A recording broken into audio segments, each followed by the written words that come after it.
Before most people earn their first $1 million, they assume the path requires a six-figure salary. We've been conditioned to believe wealth is built only in executive boardrooms or by trading stocks in major financial hubs. Now compare that executive to an electrician named Alex.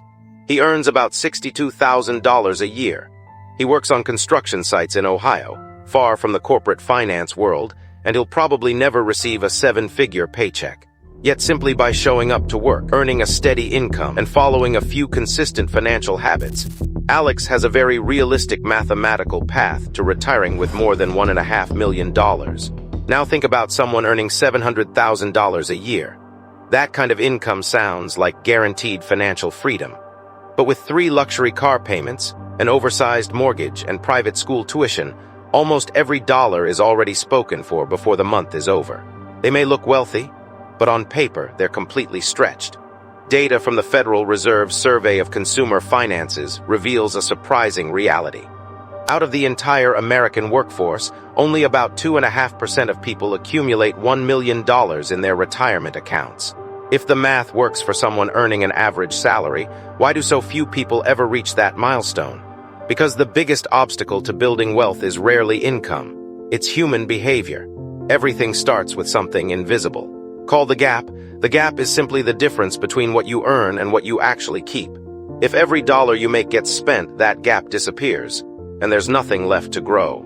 Most people don't destroy their financial future with one catastrophic mistake. Instead, money quietly slips away through everyday decisions that feel completely harmless. It disappears through food delivery several nights a week.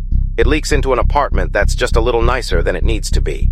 It vanishes through forgotten subscriptions, convenience fees, and digital memberships that quietly renew month after month. Then there's consumer debt. A credit card charging 20% interest quietly eats away at your future wealth. Every dollar spent on high-interest payments is a dollar that never gets the chance to grow for you. As income increases, another challenge appears. Lifestyle inflation. The bigger your paycheck gets, the bigger your expectations become. A larger home, better vacations, more expensive cars, a higher standard of living. Eventually, going backward feels impossible. That upgraded lifestyle traps today's income in today's expenses. Protecting the gap and consistently saving 10 to 15% of every paycheck creates an asset that keeps working long after you've earned it. Now look at what happens when you invest $500 every month in a standard S&P 500 index fund. For the first 20 years, the progress feels painfully slow. You keep investing month after month, and after 2 full decades, your portfolio grows to about $283,000. It's respectable, but it doesn't feel extraordinary. Then something changes. Around year 30, the curve begins to rise dramatically. Just 4 years later, that same portfolio crosses $1 million.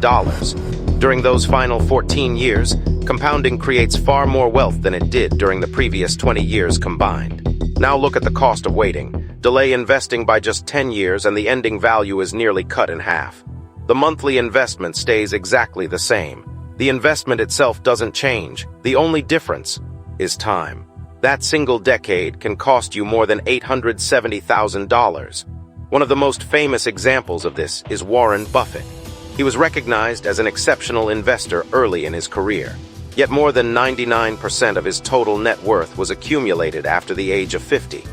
But compounding only works if you let it keep working. When markets crash and headlines spread fear, many investors panic and sell.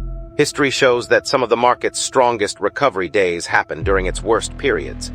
Selling out of fear almost guarantees you'll miss those rebounds, permanently reducing your long-term returns. Another silent threat comes from investment fees. Many funds charge what seems like a harmless 1% annual management fee. Over 40 years, that tiny percentage can quietly cost you hundreds of thousands of dollars. You lose the fee itself, and you also lose every future dollar that money could have earned through compounding. The greatest threats to building wealth aren't average salaries or imperfect stock picks. They're impatience, fear during market downturns, and the hidden drag of ongoing financial fees. If you're earning an average income in an expensive city, your biggest challenge is simply creating enough breathing room to save your first dollar. Before worrying about index funds or compound growth, you need to create the gap. Once that gap exists, the smartest move is to take emotion out of the process. Set up automatic monthly contributions. Let your money move directly into your investments before it has a chance to become spending money. Automation protects your future from impulse purchases and lifestyle creep. And if you're already in your 40s, the opportunity hasn't disappeared.